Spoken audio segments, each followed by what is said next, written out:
Anyway, we continue with the topic of reproduction. Now we are going to 4.3, which is called menstrual cycle. Your syllabus wants you to learn about this cycle because it is a very important cycle for reproduction. Now, menstrual cycle takes place in female only when the female or woman has reached puberty. Earlier on, we already learned what is puberty. If you read this note here, a woman will undergo menstruation when they reach puberty. And menstruation marks the beginning of the menstrual cycle of each woman. Menstruation, this is the definition. What is menstruation? It's the breakdown of the lining of the uterine wall and discharge of blood through the vagina. So this is the introduction to the concept of menstrual cycle. From here we look at the diagram, which is taken from your textbook. You can see the cycle is divided into 4 phases. Phase 1, normally called the menstruation phase, lasts about 5 days. Followed by the repair phase, which is phase 2, which is how many days here? 1, 2, 3, 4, 5, 6, about 6 days. And we have the ovulation phase, which is called the fertile phase. 1, 2, 3, 4, 5, 6 days here. The blue color here indicate that the ovary release an ovum. Then after the fertile phase, which is about 6 days, then we go to the premenstrual phase, which is phase 4, which is how many days? 1, 2, 3, 4, 5, 6, 7, 8, 9, 10, 11. It's 11 days. So if you add up the days, 11 plus 5 plus 6 plus 6, you should get how many? So 28 days. So a cycle of 28 days. So menstrual cycle is 28 days cycle.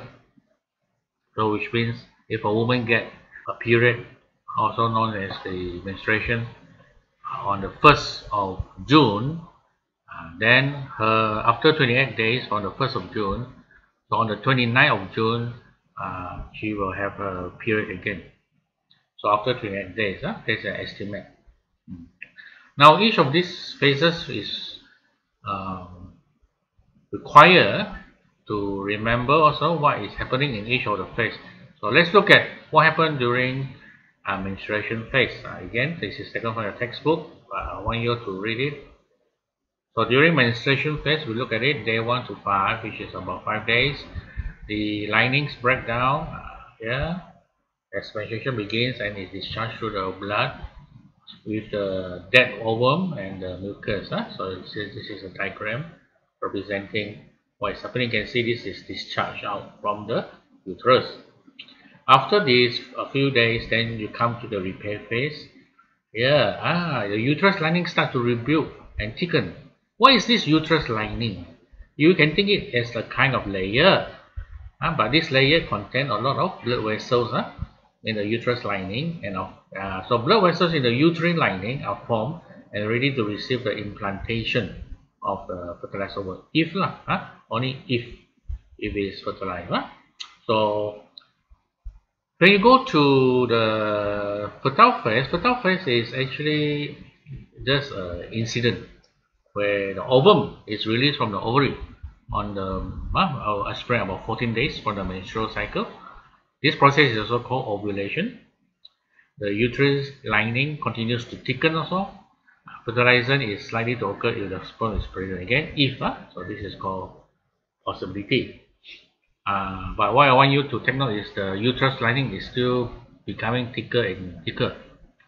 Okay, so now from this fertile phase, we move to the premenstrual phase. The uterus lining or the uterine lining continues to thicken, richly supplied with blood vessels. Implantation of the embryo is ready if fertilization occurs. So the menstrual cycle will repeat if the fertilization does not occur. So take note of this. So if no fertilization, you already know what is fertilization. Fertilization means the sperm and the egg combine. So if nothing happens, means the cycle will repeat after 28 days. So we go back to phase 1. And if I were to represent the cycle as showing how the wall thickens, this is actually what is happening. See, during the menstruation phase, so the wall break down, so it becomes very thin. During the repair phase, the wall is going to build up again. Here, of course, is a fertile phase, so the lining still thicken. Okay. Now, if no fertilization takes place, the wall again break down, so it goes back to phase A again. So this one is a cycle. Okay. And a bit of side note here.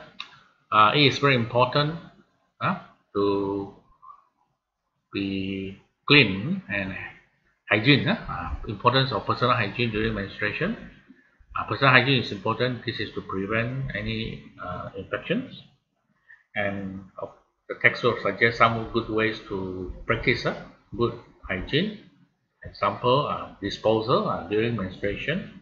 A woman must change her sanitary pad 3 or 4 times to prevent any infection. So change and properly dispose it into the rubbish bin. And during that time, it's of course encouraged to bath frequently, to clean the body. So bathing and changing, these are the things to take note of. Now, at the end of this section, the book discusses something what we call the irregular menstruation.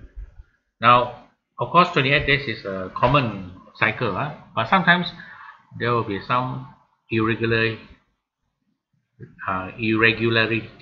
Sometimes will be early or late, but sometimes it could be very late, maybe, or something like an irregular menstruation refers to a condition where the woman does not menstruate every month. So this is actually a disruption. So it's either too long or too short. So what are the causes of irregular menstruation?